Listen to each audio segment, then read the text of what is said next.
All praise is due to the Most High family. We back with another Acres anime review. Hey, y'all help me out. Go ahead, like, comment, share, interact with the video, fam.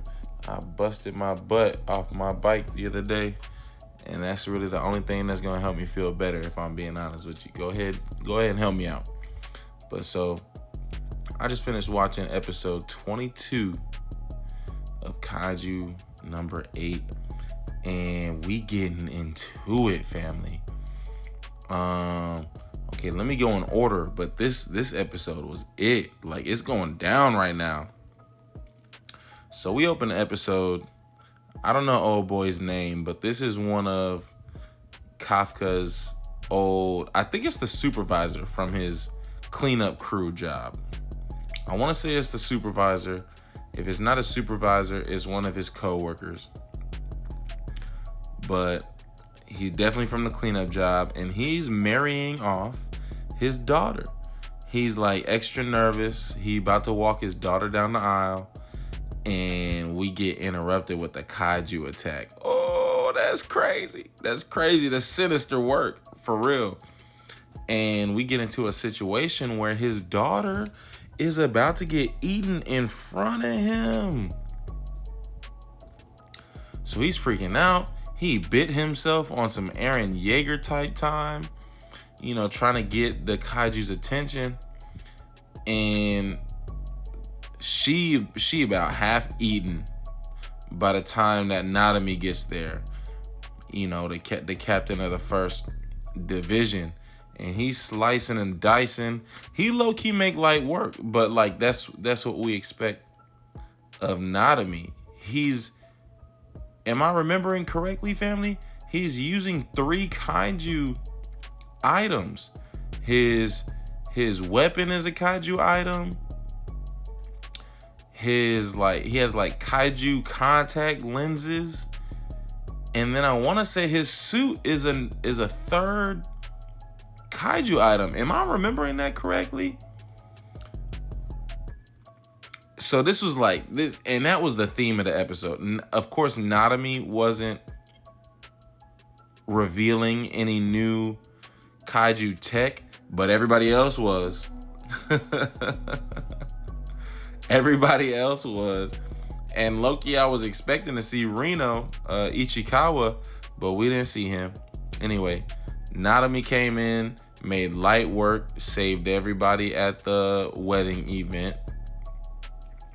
Because it was Kafka's friend, I thought we was going to see Kafka pull up, but it's explained at the very end of the episode why Kafka wasn't so involved in this episode. But so, after Nadami handles the situation, we get a little scene of, who are these guys? How do I call them? This is the team. This is like the intel team. They're like sitting behind the computers. They're getting like geographical data. Like they're the ones relaying. They're like the dispatchers of the Kaiju Defense Force, right? And so for the first time, also we're seeing that all of the divisions are really working together. Before they was really doing their own individual thing as a division, but now we see inter-division cooperation. So the dispatcher's talking about like, oh wow, they're overwhelmed. They're surprised that we're seeing kaiju attacks all over Japan. All over Japan. And then the vice captain of the first division mentioned to Nadami, I think that's who it was, but somebody mentioned they're actually targeting institutions and infrastructure that is important to humans. Like they're becoming more sophisticated and intelligent in their targeting. The kaiju are. Which leads us to believe, okay, this is Kaiju number 9 orchestrating the whole event. And this is what we're preparing for. But on another level, it's hard to prepare for something like this. You know what I'm saying? Like, our entire experience is that these kaiju attacks are kind of random. They're kind of individual incidents. They're not really coordinated. They're not really organized. Now, all of the sudden, it seems highly organized. It seems highly targeted. It seems highly sophisticated. So there's a problem. But we did some work on our own. And so this is first displayed by Kikoru. And so she come out the gate swinging. And correct me if I'm wrong, family. I believe Kikoru and Narumi are the only people with more than one kaiju weapon, if you count the suit as a weapon, right? So Kikoru come out literally flying, and we learn that she's using the number 4 kaiju suit, and we've been known that her big old axe is from the kaiju number 3. It's a kaiju number 3 weapon. But they mentioned that I didn't realize when they were talking about her mom. This is the suit that her mom used. So they mentioned that they haven't used this suit in decades.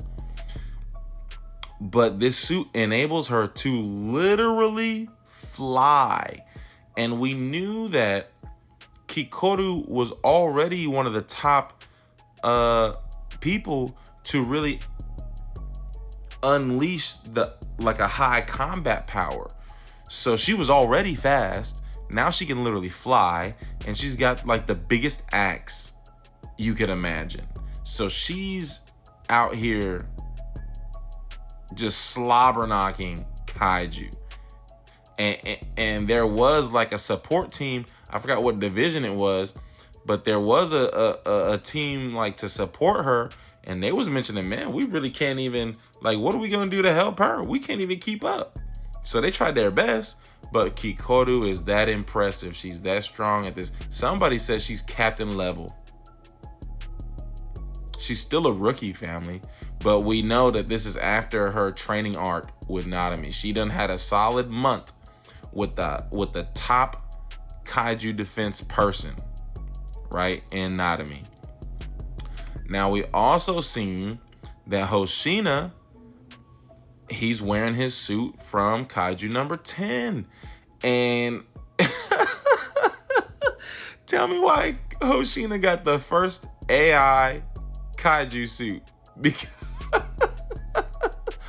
it's AI. He can literally interact. Like, he got a smart suit. He can talk to it. He talking to Siri and using his suit.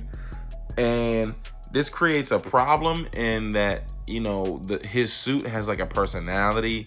It maneuvers its tail on its own. But this is actually a benefit in my opinion, because like now he's it's like 1.5 on, he's not fighting alone anymore.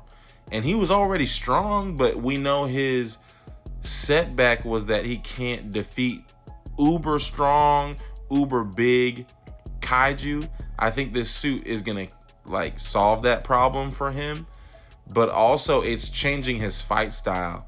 And that's what we noticed.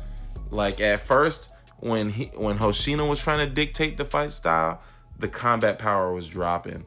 Then when he started kind of meeting his suit halfway, kaiju number 10 halfway, we saw, or even really like going his way, we saw that the combat power increased. And so to me, that was like the best part of the episode, was the display of our new kaiju technology. We have definitely taken a step forward. We're not the old kaiju defense force. We're more organized. We're using better technology now. And I think it was one of the platoon leaders from Division 1 that's dealing with all these super massive kaiju at the end of the episode. And Kafka wants to help, but she says, nah, you're the trump card. You have to wait till kaiju number 9 come out. That's your only job. Sit on the sideline until we get there. So Kafka wanted to help, but we need him